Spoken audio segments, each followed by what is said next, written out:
Hey everybody, and welcome back to Master Reboot.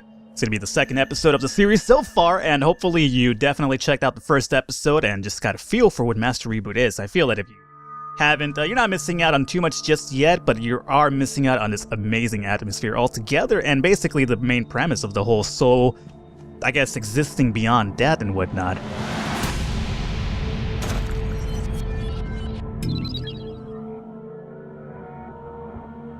Alright, so apparently trying to interact with that cube. Now, if I'm right, that was a white memory cube, perhaps, which means it's just pure energy. If we're going by the handbook memory guide that we saw in the last episode altogether, there was basically 4 different cubes: blue, green, red, and white, I believe. Is that what it was? And blue was to teleport you around, white was pure memory, green was... I forgot, honestly, and then the red one was something about maintenance. But either way, interacting with this guy here basically lit up a few of our memories, it seems, so now we could actually go over there and access those, so that's good. I also mentioned a park memory of my own in the last episode, so I guess might as well do this and get the story out the way, for the sake of it altogether, I suppose, and alright.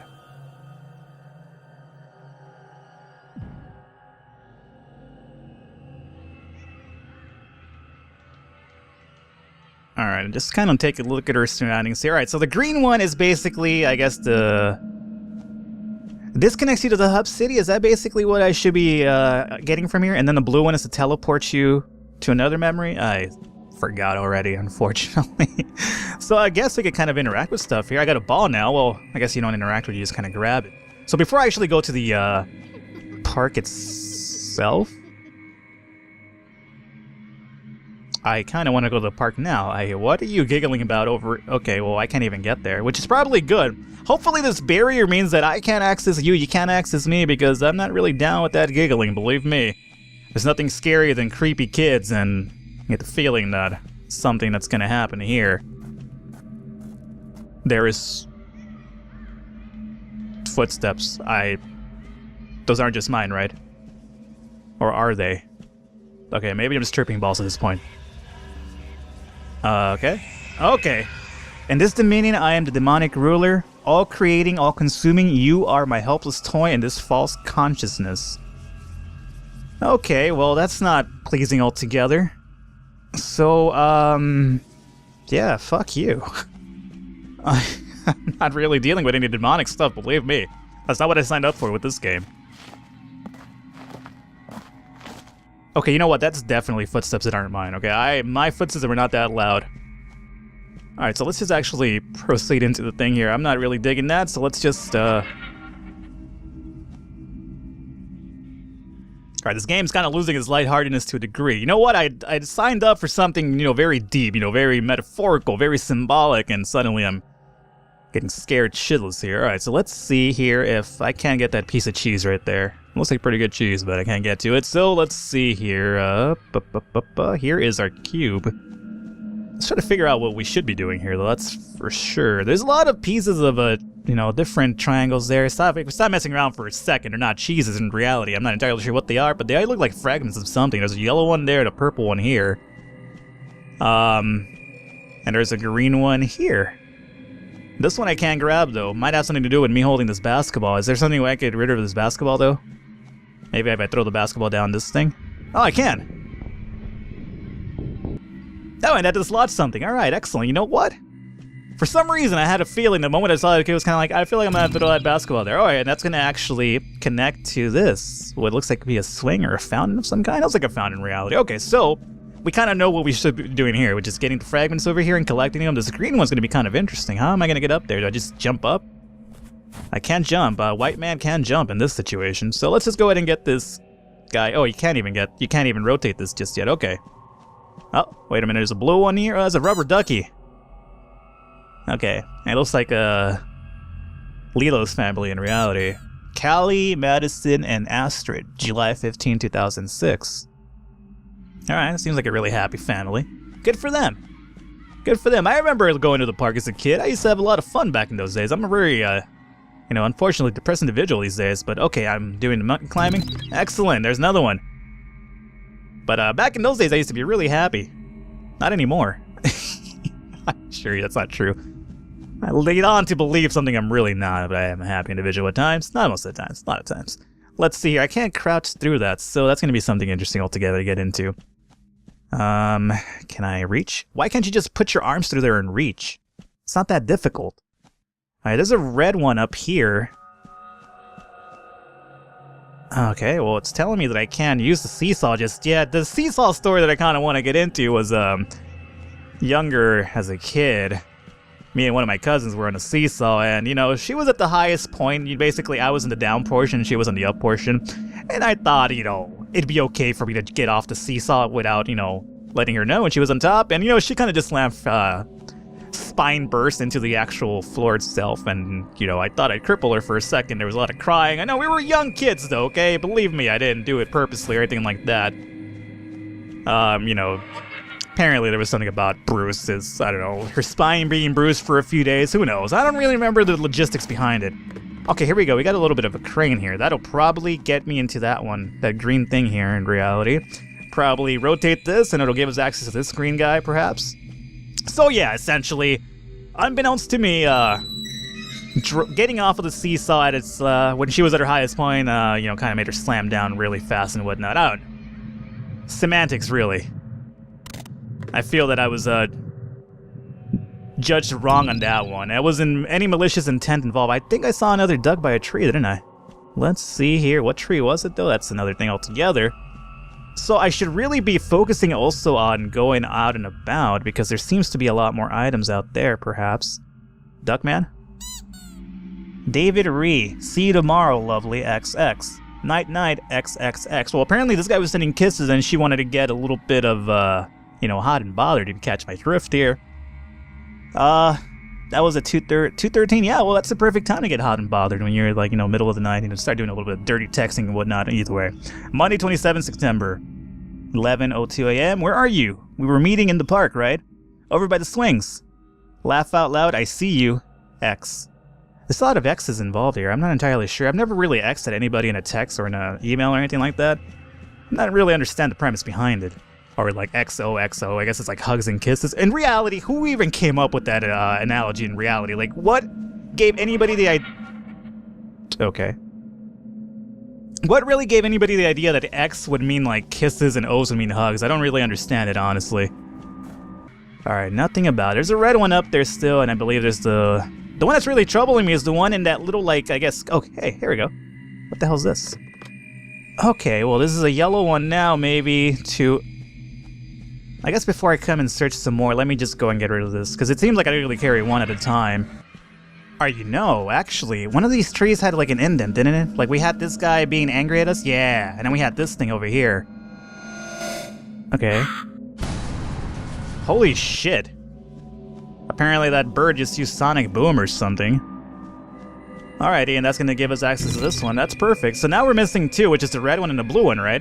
So, I kind of got the gist of the red one. I think you have to grab this block here and kind of do the seesaw thing. What were you trying to grab over here? Okay, never mind. So, maybe for the seesaw, yeah, bitch, we got this. Let's see here, what's gonna bring me here, but what does that really accomplish, though? It's reality. Do I just slam you down? No, that's not working. Well, what's the premise then? I don't understand. I thought I had it already. I thought I was outsmarting the system really quickly. It's kind of like, yeah, this fucking puzzle's got nothing on me. Alright, so, I think I figured it out now. It's gonna be, I was kind of walking by and I saw that I could kind of push these, I guess, fucking evil demented horses with the red eyes. I guess it has something to do with the cube I placed, so let's do that, I suppose.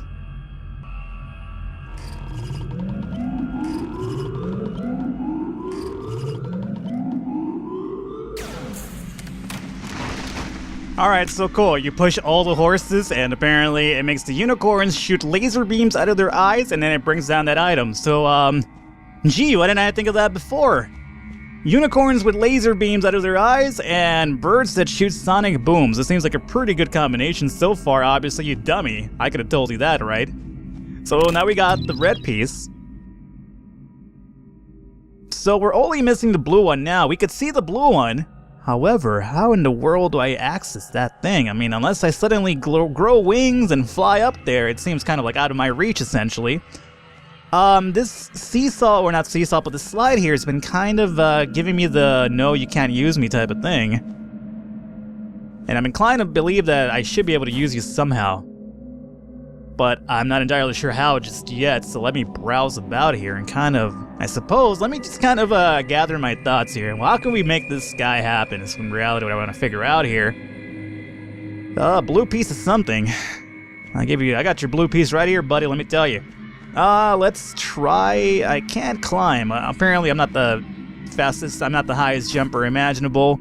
Again, I'm Woody Harrelson from White Man Can't Jump, and, you know, Wesley Snipes is over here kind of giving me the business altogether, so I can't mess with these guys anymore, obviously. So, let's double check that, yeah, you can't do that anymore. Maybe the swing, I could, I don't know, fly up there like Superman or something, who knows.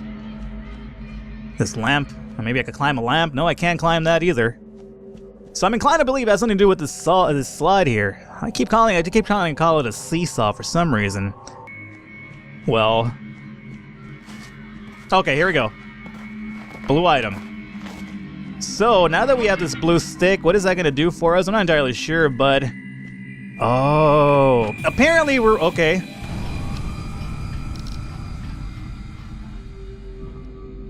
Well, apparently I thought that we couldn't get up the slide because it was missing one ring, which seems really terrible. I could jump that high, damn it, but...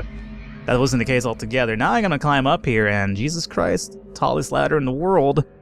Grab this piece, and now we have all the pieces up there, so I slide back down. One of the scariest slides ever, probably. So let's go check out our puzzle thing over here. And that should be completed now, right? So what now? Okay, it's gonna levitate me into space. That's cool. Well, alright guys, I'll see you guys later. Apparently I'm a UFO now. Kind of spinning into the abyss here.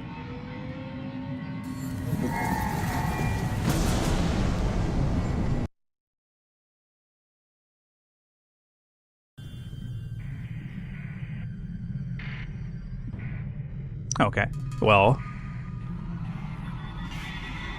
apparently my happy playground memory turned into this really rainy, I guess, dissolution place in reality, but alright, let's just go up here, I guess. There's no other way to go. I guess I could go over there.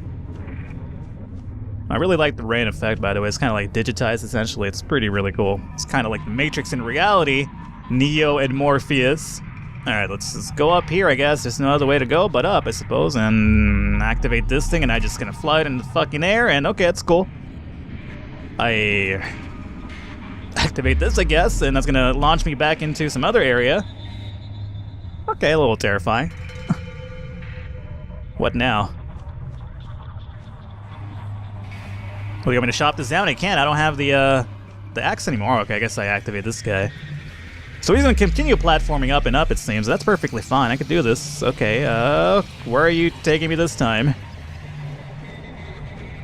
I'd only hope that I'm actually making progress here, unless I just kind of turn myself around somehow. Don't do this to me, game. Don't turn me around without my discretion. I think I just did turn around, didn't I? This looks like the starting point, doesn't it? Like, the first thing it launched me to?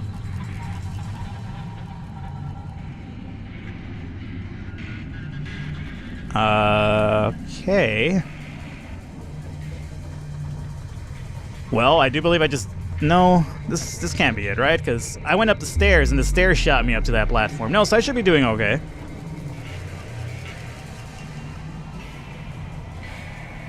Alrighty.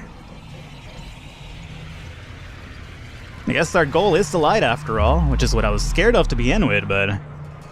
That's what the game wants to send me, then. That's where it wants to send me. I guess it's getting kind of lighter.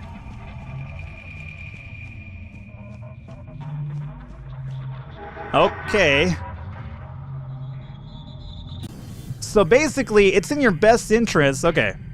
Let's try this again. So it's in your best interest, guys, to actually go about this section really fast, because what happened last time was that the water is rising. Essentially. So you gotta have to hurry up as you move upwards. You can't dick around too much, so... Basically, in these platform segments, you just kind of want to jump up and down. You know, kind of like House of Pain. You know, jump up and get down. Well, actually, no, not jump up and get down. You don't want to get down. That's basically the opposite of where you want to go. You want to keep going up. So, with that in mind, let's just not even dick around here. Basically, it's going to be in your best premise to just kind of jump. Or run. Oh, God. It's going to be in your best interest to just kind of run to all these little platforms, essentially. You don't want to dick around too much. As you can see right there is an indication that the water is rising indeed, which is something I kind of missed out on the first time. I thought it was just kind of like an aesthetic type of thing, but that wasn't the case altogether. The game is really aesthetically pleasing, but at the same time, it's kind of like, oh, you should probably be paying attention to what you're doing. And not over here be commenting about the rain looking like Enter the Matrix or something like that, or not Enter the Matrix, or the Matrix altogether. I don't think I've seen Enter the Matrix, honestly. Where is the next thing to jump off of here? Where is the next platform? Game, don't do this to me. There it is. Alright, hopefully, I kind of wasted a little bit of time there. Hopefully it doesn't penalize me too much for that. Apologize, I couldn't see the goddamn platform though, game. You gotta have to give me a little bit of a comfort zone here, a little bit of buffer zone to get up. Get Up by Mark Echo. Oh no, that wasn't Get Up by, it was Getting Up by Mark Echo. And I've never personally played the game, but I heard that it was pretty good. Like, it was actually like it had like a cult following, essentially. I mean, I could see it, I suppose. I mean, if it came to graffiti in games, my thing was kind of Jet Set Radio, that was my thing. Alright, so I think we might be finally coming to an end here. This portal seems a lot more ominous than the rest of them. Quite ominous indeed, because I think I'm going up to some crazy Tron type of colors here. Apparently either that or I'm tripping on shrooms or something. It's one or the other. What happens now? Okay. And we take the blue one. And this is the one that tells us back to our memories, correct? Or at least a memory.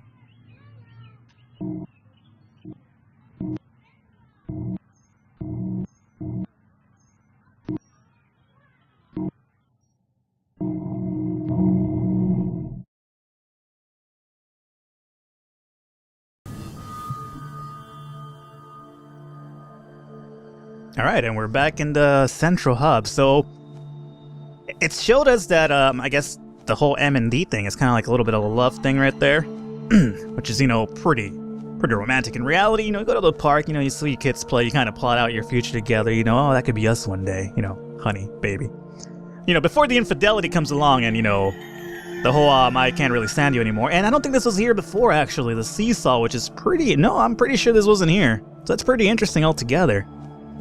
Alright guys, so you know what, let's go ahead and wrap up the episode right here, and we went through the park memory as well, so I don't know, depending on how long these take and whatnot, maybe we could do like a segment per episode or whatnot, who knows. Either way, hopefully you're enjoying the series so far, and again, it's really atmospheric, and hopefully you're enjoying it. I really am enjoying it altogether so far. I'm really impressed by the visuals, that's for sure, and the puzzle elements are at least pretty interesting altogether. They're not so common in reality. I mean, fucking birds shooting sonic booms and whatnot, and unicorns shooting lasers out of their eyes, All I wanted was a shark with freaking laser beams on her head. Well, I got one with unicorns now, so hey. Take that for what it's worth, I should say. Either way, guys, hopefully you're enjoying the series so far. If you are, be sure to leave in the comments and the likes and all that stuff. Let me know what you'd like to see more of, less of, and whatnot. All that good stuff. But once again, guys, I will catch you on the next one.